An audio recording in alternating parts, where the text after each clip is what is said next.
آنا ہوا اور اس علاقے میں آ کر دل باغ باغ ہو گیا۔ اس وجہ سے باغ باغ نہیں ہوا کہ یہاں کی خوبصورتی ہے یا یہاں پر جو ہے وہ خوبصورت نظارے ہیں، یہ ایک الگ بات ہے، لیکن دل اس وجہ سے خوش ہوا کہ یہاں پر الحمدللہ قرآن کی بہاریں موجود ہیں، اور قرآن کی بہاروں کے ساتھ خوبصورت قرآن پڑھنے والے بچے موجود ہیں۔ ہم بھی الحمدللہ اپنے ادارے کے اندر اس بات کی کوشش کرتے ہیں کہ قرآن مجید خوبصورت سے خوبصورت پڑھا جائے۔ اس وقت جو بچہ میرے پاس موجود ہے، یہ بچہ میں یہ سمجھتا ہوں کہ اس وقت بہت ہی خوبصورت قرآن پڑھتا ہے، اور مجھے اس بچے کا قرآن سن کر بہت زیادہ خوشی ہوئی اور دل باغ باغ ہوا۔ تو میں نے کہا اس بچے کے قرآن کو آپ تمام احباب تک، درسقرآن.com کے سامعین تک، پوری دنیا تک اس کے قرآن کو سنایا جائے کہ الحمدللہ ہمارے ملک میں کیسے کیسے ہیرے موجود ہیں، اور اللہ نے ہمارے ملک کو ایسا اعزاز بخشا ہے کہ خوبصورت قرآن پڑھنے والے لوگ موجود ہیں۔ ان پہاڑوں میں بھی الحمدللہ یہ حضرات محنت کر رہے ہیں، اور اللہ نے ان حضرات کو نوازا ہے اور خوبصورت قرآن پڑھ رہے ہیں۔ میں اس بچے کا تعارف تو بئی طور کروں گا کہ ان کا نام حافظ منیب الرحمن ہے، اور مختلف مسابقوں کے اندر اس بچے نے پوزیشن لی ہے۔ یہاں پر جو مسابقے ہوتے ہیں اور بھی باہر سے جو حضرات آتے ہیں، یہ بچہ باہر جاتا ہے، تو مختلف مسابقوں میں اس بچے نے پوزیشن حاصل کی ہے۔ تو میں چاہتا ہوں کہ یہ بچہ اپنی آواز میں، اپنے منفرد لہجے میں، منفرد انداز میں آپ تمام حضرات کو قرآن مجید کی تلاوت سنائے۔ آپ تمام احباب جو دیکھنے والے ہیں، ان سے میری درخواست ہے کہ آپ لوگ کمنٹ میں ماشاءاللہ لکھیں، اور اس کے ساتھ ساتھ جتنا آپ حضرات سے ہو سکے اس کو شیئر کرتے جائیں تاکہ ساری دنیا ہمارے بچوں کے قرآن مجید کو سنے۔ میں اس بچے کو ابھی یہ مائک دے رہا ہوں، یہ اپنے خوبصورت انداز میں آپ حضرات کو قرآن مجید سنائیں گے۔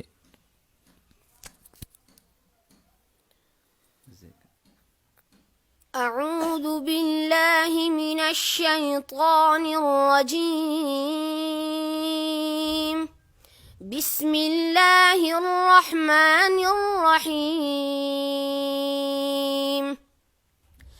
ان ابراہیم کان امة قانتا للہ حنیفا ولم یک من المشرکین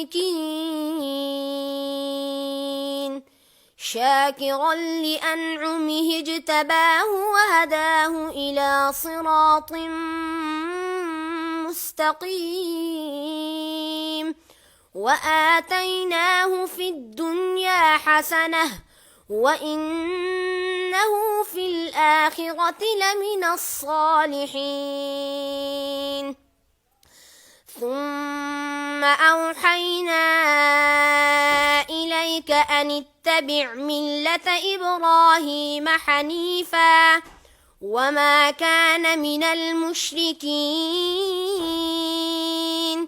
إنما جعل السبت على الذين اختلفوا فيه وإن ربك ليحكم بينهم يوم القيامة فيما كانوا فيه يختلفون ادع إلى سبيل ربك بالحكمة والموعظة الحسنة وجادلهم بالتي هي أحسن إن ربك هو أعلم بمن ضل عن سبيله وهو أعلم بالمهتدين وإن عاقبتم فعاقبوا بمثل ما عوقبتم به ولئن صبرتم لهو خير للصابرين واصبر وما صبرك إلا بالله ولا تحزن عليهم ولا تك في ضيق مما يمكرون إن الله مع الذين اتقوا والذين هم محسنون صدق اللہ العظیم. ماشاء اللہ ماشاء اللہ ماشاء اللہ ماشاء اللہ ماشاء اللہ. قرآن مجید سننے سے انسان کا دل خوش ہو جاتا ہے، اور خوبصورت قرآن سننے سے دلوں کے اندر راحت اور سکون ہو جاتا ہے. سرکار دو عالم صلی اللہ علیہ وسلم نے ارشاد فرمایا، اقرأ القرآن بلحون العرب، کہ قرآن کو عرب کے لہجوں میں پڑھا کرو. اس بچے نے بھی قرآن مجید سنایا مکمل عرب کے لہجے میں، اور تمام الفاظ کی ادائیگی، تمام قواعد کی رعایت کرتے ہوئے آپ حضرات کو قرآن سنایا. قرآن خوبصورت پڑھنے والوں کی حضور اکرم صلی اللہ علیہ وسلم نے خود حوصلہ افزائی فرمائی. ایک صحابی فرماتے ہیں کہ حضور نے مجھ سے کہا کہ قرآن سناؤ. اس صحابی نے عرض کیا، یا رسول اللہ صلی اللہ علیہ وسلم، میں آپ کو قرآن سناؤں حالانکہ قرآن آپ پر نازل ہوا ہے؟ اور حضور نے پھر فرمایا کہ قرآن سناؤ. پھر اس صحابی نے کہا کہ کیا اللہ نے کہا ہے میرے بارے میں کہ ان سے قرآن سنو؟ حضور نے فرمایا جی ہاں، اللہ نے فرمایا ہے کہ ان سے قرآن سنو. اس صحابی کی آنکھوں میں آنسو آئے، اور پھر حضور اکرم صلی اللہ علیہ وسلم کے آگے قرآن مجید کی تلاوت سنانے لگے. امام عاصم کوفی رحمہ اللہ کے بارے میں آتا ہے کہ قرآن مجید کا درس جب ہوتا تھا تو ان کی منہ سے خوشبو آتی تھی، ان کے منہ سے ایک خوشبو نکلتی تھی. تو شاگردوں نے ایک دن اپنے استاد سے پوچھا کہ حضرت، آپ کیا منہ کے اندر کوئی خوشبو لگاتے ہیں کہ آپ کے منہ سے خوشبو نکلتی ہے؟ آخر کیا وجہ ہے؟ کئی عرصہ ہو گیا ہم یہ دیکھ رہے ہیں کہ آپ جب قرآن پڑھتے ہیں تو آپ کے منہ سے خوشبو نکلتی ہے. تو استاد نے یہ بات تو پہلے چھپائی، لیکن جب شاگردوں نے بہت اصرار کیا تو استاد نے فرمایا کہ ایک دن میں رات کو سویا ہوا تھا اور جناب رسول اللہ صلی اللہ علیہ وسلم کی زیارت ہوئی. حضور علیہ السلام نے فرمایا، اے عاصم، تو کتنا خوبصورت قرآن پڑھتا ہے، اپنے ان ہونٹوں کو ذرا آگے کرو. حضور نے میرے ہونٹوں کو بوسہ دیا، اور اس کے بعد جب سے حضور نے میرے ہونٹوں کو بوسہ دیا ہے، میرے منہ سے خوشبو نکلنی شروع ہو گئی ہے. تو حضور نے قرآن خوبصورت پڑھنے والوں کی حوصلہ افزائی کی ہے. اس لیے میری بھی آپ حضرات سے درخواست ہے کہ قرآن مجید ایسے جگہوں پر اپنے بچوں کو پڑھائیں کہ جہاں قرآن خوبصورت پڑھا جاتا ہو، اور جہاں قرآن خوبصورت سننے کی بھی آواز آئے تو دل میں اور زبان سے سبحان اللہ، ماشاء اللہ یہ صدائی بھی ہو. خیرکم من تعلم القرآن وعلمہ. فرمایا اس روئے زمین پر اگر بہترین امت دیکھنی ہے، بہترین لوگوں کو دیکھنا ہے، تو وہ لوگ ہیں کہ جو قرآن سیکھتے ہوں اور قرآن سکھاتے ہوں. میرا چونکہ ایک مقصد سے یہاں اپنے علاقے میں آنا ہوا تھا، وہ مقصد الحمدللہ پورا ہوا. واپسی کا یہ سفر تھا تو راستے میں اپنے دوست مولانا آصف صاحب کے یہاں دارالعلوم مدین میں یہاں قیام تھا. مولانا نے اس بچے سے مجھے ملوایا. میں سمجھتا ہوں کہ مولانا نے جو اکرام کیا وہ ایک طرف، اور اس بچے کی تلاوت ایک طرف. میں مولانا کا احسان مند رہوں گا کہ مولانا نے مجھے خوبصورت قرآن سنوایا، اس لیے کہ ایمان والا خوبصورت قرآن سننے سے خوش ہو جاتا ہے. اور یا تم قرآن پڑھنے والے بن جاؤ یا پڑھانے والے بن جاؤ، یا سننے والے بن جاؤ یا سنانے والے بن جاؤ، اور یا محبت کرنے والے بن جاؤ، لیکن پانچواں ہرگز مت بننا.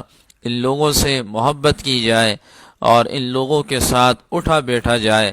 جتنی ہم محبت کریں گے، جتنا ہم ان کے پاس بیٹھیں گے، انشاءاللہ ہمارے دلوں کے اندر راحت اور خوشی ہوگی. اور اللہ رب الکریم سے یہ دعا ہے کہ اس وقت جو ہمارے پورے ملک کے اندر یہ وبا پھیلی ہوئی ہے، قرآن کی برکت سے یہ وبا ٹل جائے. اور میں جس بستی میں ایک بچہ قرآن کا حافظ بن جائے، اللہ آنے والے عذاب کو اس بستی سے ٹال دیتا ہے. ہمارے ملک کو اللہ نے کتنا نوازا ہے کہ اس سال جو وفاق کا امتحان دینے والے حفاظ کی تعداد تھی وہ 78,000 تھی. یہ ہمارے ملک کو اللہ نے نوازا ہے کہ ہر جگہ گلی کوچوں میں اللہ نے جو ہے وہ قرآن کے حافظ تیار کیے ہوئے ہیں۔ تو اللہ رب الکریم ان قرآن مجید کے پڑھنے والوں کی برکت سے اس وبا کو جلد از جلد ہٹائیں، بیماروں کو اللہ شفائے کاملہ عاجلہ دائمہ مستمرہ نصیب فرمائے، اور ہمیں قرآن مجید سے سچی محبت نصیب فرمائے۔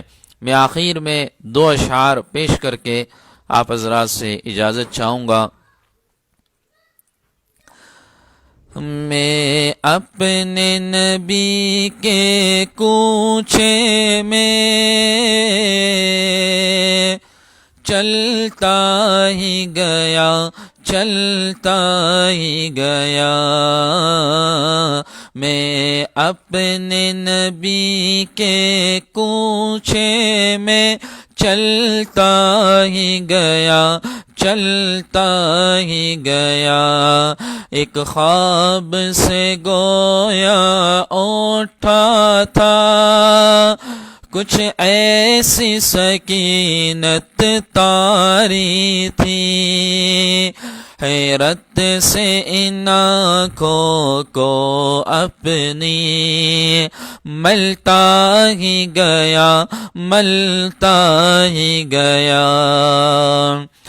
جب مسجد نبوی کو دیکھا، میں روضہ جنت میں پہنچا، جس جاؤں مبارک چہرے کو اشکوں سے اپنے دھوتا تھا، جب دنیا والے سوتے تھے تو وہ ان کے لیے پھر روتا تھا، ایک میں تھا کہ سب کچھ بھول رہا، ایک وہ تھا کہ امت کی خاطر کتنے صدمے اور کتنے الم، جلتا ہی گیا، جلتا ہی گیا، میں اپنے نبی کے کوچے میں چلتا ہی گیا، چلتا ہی گیا، طائف کی وادی میں اترا، طالب کی گھاٹی سے گزرا، ایک شام نکل پھر طیبہ سے میدان احد میں جا بیٹھا، وہاں پیارے حمزہ کا لاشا جب چشم تصور سے دیکھا، عبداللہ کے شہزادے کو اس دشت میں پھر بسمل دیکھا، یہ سارے منظر دیکھ کے پھر میں رہ نہ سکا، کچھ کہہ نہ سکا، بس دکھ اور درد کے قالب میں گلتا ہی گیا، گلتا ہی گیا، میں اپنے نبی کے کوچے میں چلتا ہی گیا، چلتا ہی گیا۔ وعلیکم السلام ورحمۃ اللہ وبرکاتہ۔